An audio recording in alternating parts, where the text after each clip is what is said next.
Welcome to Legislative Updates. I'm your host, Doug Thompson. As always, my special guest, John Barker, representative for the 70th District. And John, we're coming up into where the 2021 legislative session will begin pretty soon, but you've got a lot of work that you're doing behind the scenes, and we're about 2 weeks from Christmas right now. Right. And so I know you've already been in Topeka. You're doing all of those things that you have to, because it isn't just walk in the building, sit down, and start raising a hand for a yay or a nay. That's true. That's true. There's a lot of work that goes into it. And so this will be your 5th term, and each term is a 2-year? 2-year term. So you'll be working on your 9th and 10th years here, and thank you so much for serving the 70th District, and that's awesome. That's awesome. Well, and John, you've made so many years of your life have been committed to the public, because you were judge for the 8th Judicial District for many, many years. 25. 25. And then you were in the military before that. Right. And so thank you for all of those things. That's quite all right, Doug, and I know you served in the military. We've always had that in common, common brotherhood. But we have been busy this year. This is, folks will always remember 2020. We were in the legislature last March when we had to close it down because of the pandemic. We've had to make modifications. We do more, prior to March, very few people used Zoom. Right. Or GoToMeeting, or these different platforms. And I've been busy all summer on doing Zoom meetings or GoToMeeting platforms and attending committee meetings. This week, of course, then we had campaigns. The House ended up, we have now, of the 125, 86 members of the House that are Republican, the remainder are Democrats, which gives us a supermajority, which could override vetoes of the governor. In the Senate, they have 29. They need 27 for the supermajority, so they have 2 plus, or plus 2. But I've had meetings all summer at different times. Monday of this week, we did our reorganizational meeting for the Kansas House and the Senate for the biennium of 21-22. So, in fact, all of us did gather in Topeka. We went into the chamber. The Secretary of State had certified the election, so they read the names of all the newly elected. Then we dissolved ourselves into a caucus meeting, and I chaired that. This is the 3rd time I've chaired it. We elected our leadership for the next 2 years. For the Republicans? For the Republicans. The Democrats went down to the old Supreme Court room, and they elected their leadership. And I was just going to give you a quick update of who have been elected. Okay. They haven't changed that much. Ron Reichman from Olathe was reelected as Speaker. And this is interesting. It's his 3rd term as Speaker. No one in our history has ever served 2 terms as Speaker. But because of COVID, he thought it would be best for leadership to run again. Some experienced leadership there. And you brought Ron out with you I've been, a number of times here. Yeah, he's been on the show. The Majority Leader is Dan Hawkins, who you know quite well. Sure. Speaker Pro Tem is Blaine Finch. He's also been on our show. The Assistant Majority Leader is Les Mason from McPherson. Les served last year. So this will be his 2nd term. The Republican Whip is Blake Carpenter. He's from Derby. The Republican Caucus Chair, which did change. Last year it was Susan Humphreys, and she decided not to run again. So Ken Raja from the Hayes area was elected Caucus Chair. On the Democratic side, my good friend Tom Sawyer from Wichita was elected as the Minority Leader. They have a new Assistant Minority Leader, and that was Jason Prost from Hutchinson. And the Minority Whip is Stephanie Clayton from Overland Park. They also have a Democratic Agenda Chair, which was Brandon Woodard from, I think he's from Lawrence area. And they have a Caucus Chair, which is Barbara Ballard. She had served in that capacity for a number of years. And the Democratic Policy Chair is Representative Rue from Westwood. So on the Senate side, they did have quite a few changes. Susan Weigel, who had been the president of the Senate for the last 8 years, did not run for re-election. So Ty Masterson from Andover was elected Senate president. Senate Majority Leader was Gene Solentrop from Wichita. Gene and I came in the House together, and then he went to the Senate.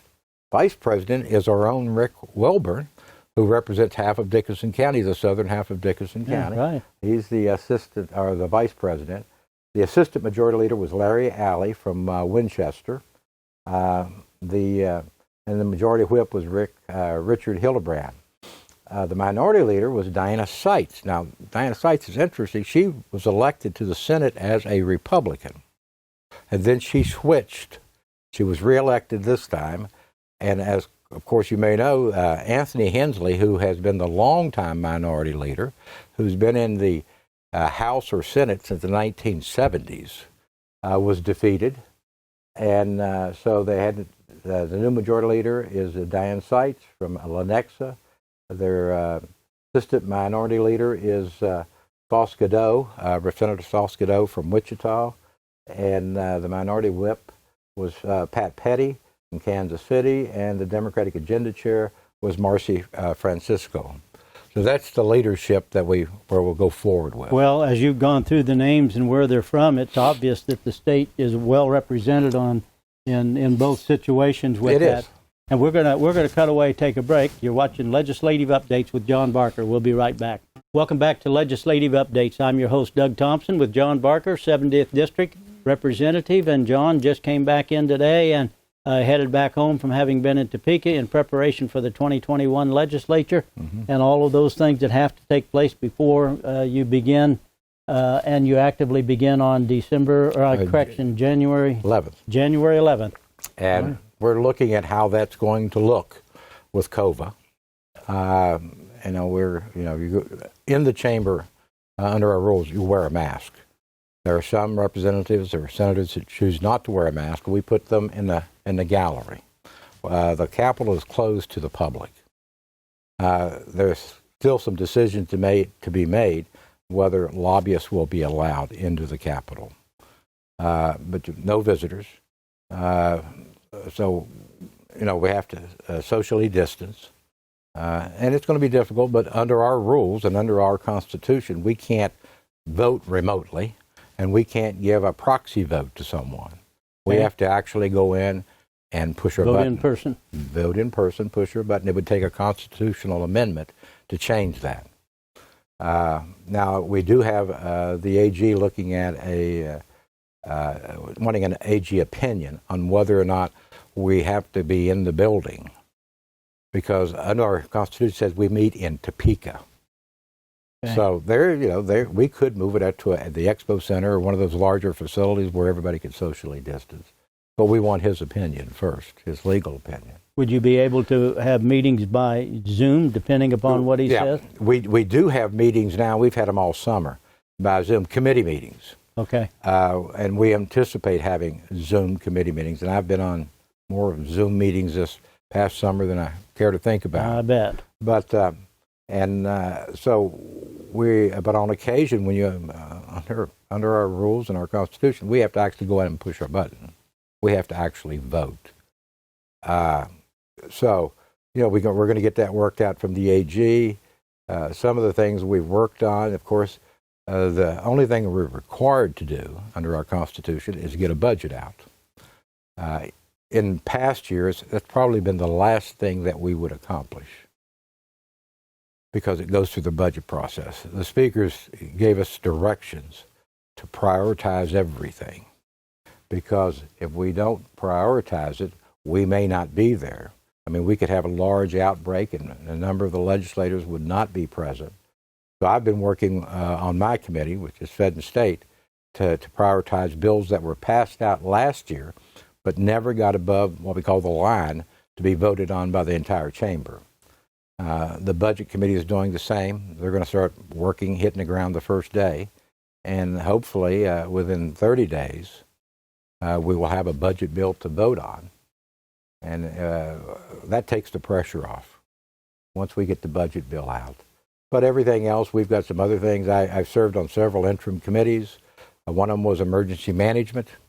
where we are reviewing the statute, which hasn't been reviewed since '73, on the procedures. We did under the special session last year, the one-day special session, change a few things, but everything we changed expires in January or February.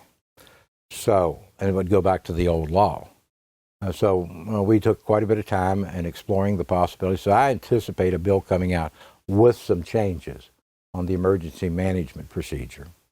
I also serve on CanCare, which is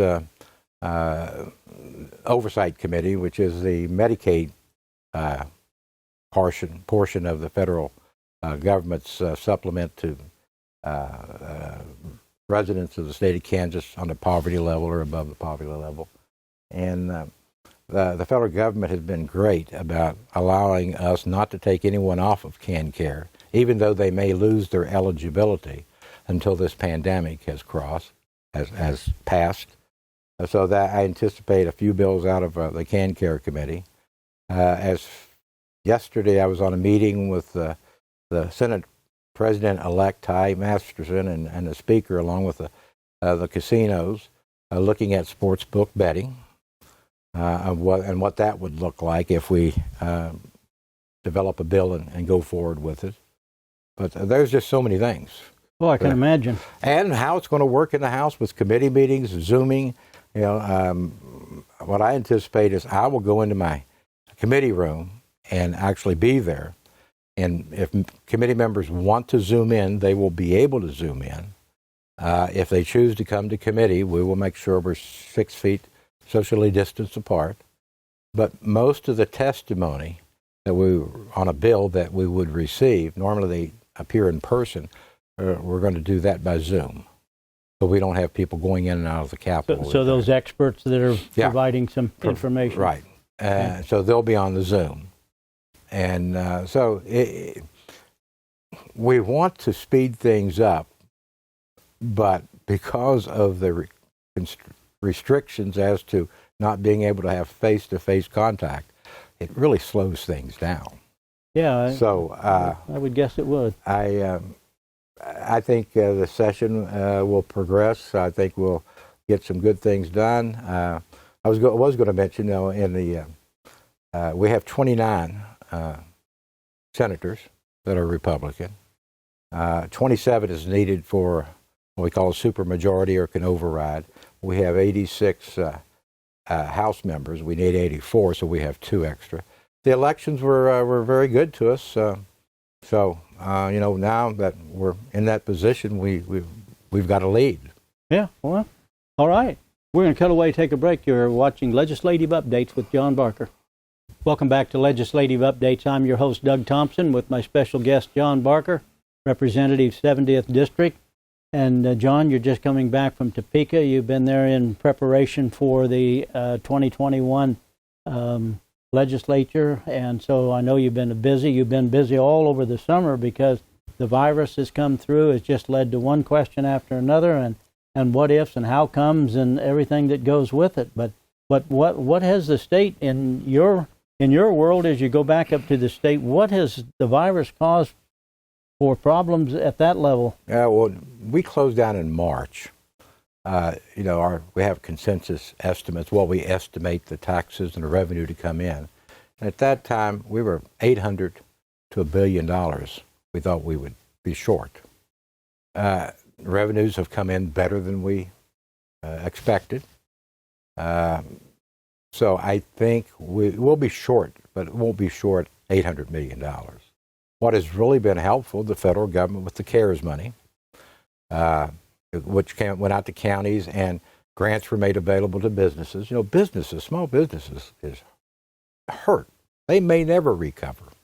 I've talked to a lot of businessmen in the Abilene, the Harrington, Chapman area, and they're just really frustrated. But fortunately, the CARES money has come through. I know several.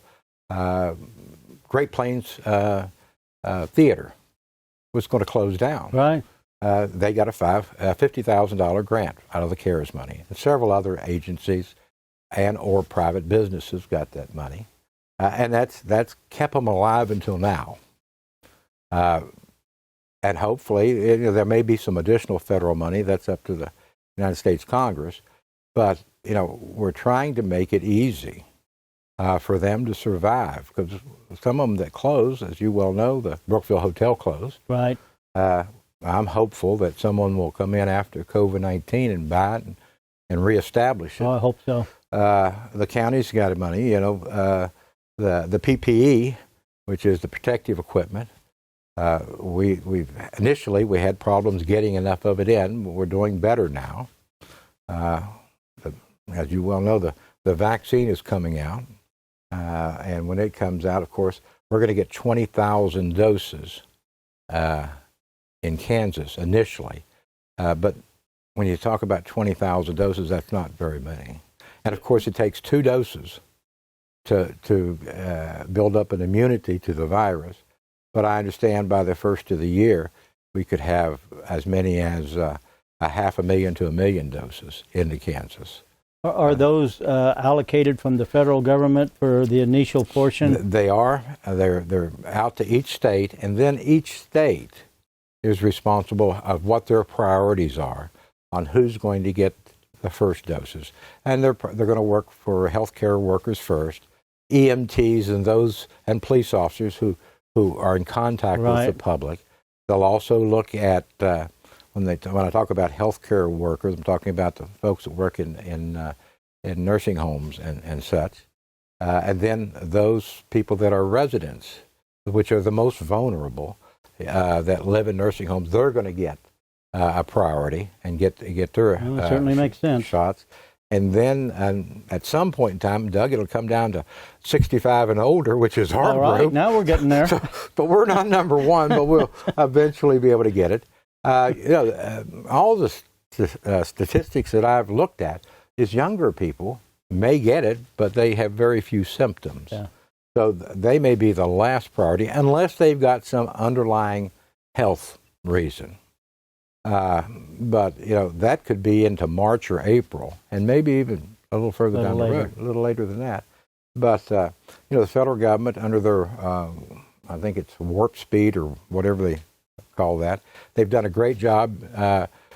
I noticed in the paper where the Abilene Hospital now has 2 freezers because it can be kept at like 74 degrees below zero or something like that. That's the visor one. The other ones can be just kept below 32. So and the military is accustomed to dealing with these type of things, and that's who's in charge of distribution and getting it out, make sure that it stays in the condition they want it to stay in, which is the frozen condition. So it's just really going to be an interesting summer and spring. So I would like when this passes, and we'll always remember 2020. Though. Yeah, that's true.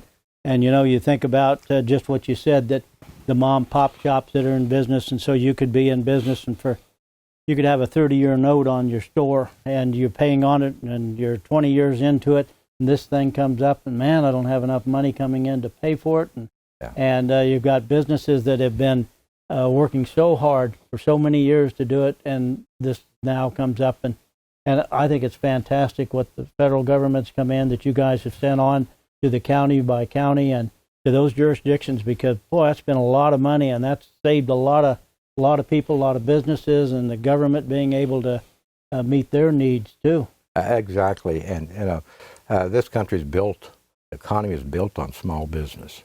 And so we've got to protect the small businessman, and the restaurants. These are just our staples, and we need to make sure that they survive. And I think there'll probably be another stimulus bill from the federal government, which will help that. But I always tell people, you can't go to the restaurant, order out, bring it home, and tip them something. And tip, and exactly. Those service providers, I was out the other day and I said, she's out here working. You need to take care of them. Yeah. And so when you tip probably is twice as much as you used to. Yeah. Because she's only getting half the business. That's right. We're going to cut away, take a break. You're watching Legislative Updates with John Barker. We'll be right back. Welcome back to our last segment of the legislative updates, and John, has gone by very quickly. Always does. And I know that the next show we shoot will be, you said, January the 15th, which is a Friday. The legislature will be back in session. Right. And I would like to do this as like every Friday, like we've done in the last 4 or 5 years. Works well, and by the first week, we'll kind of look at some directions of where we're going to proceed, and also what is going to be the priorities of the bills. But and hopefully I'll have some guests out, and so we'll do it. That'll be great. Thank you so much for watching Legislative Updates. We'll see you for the next show. Thanks.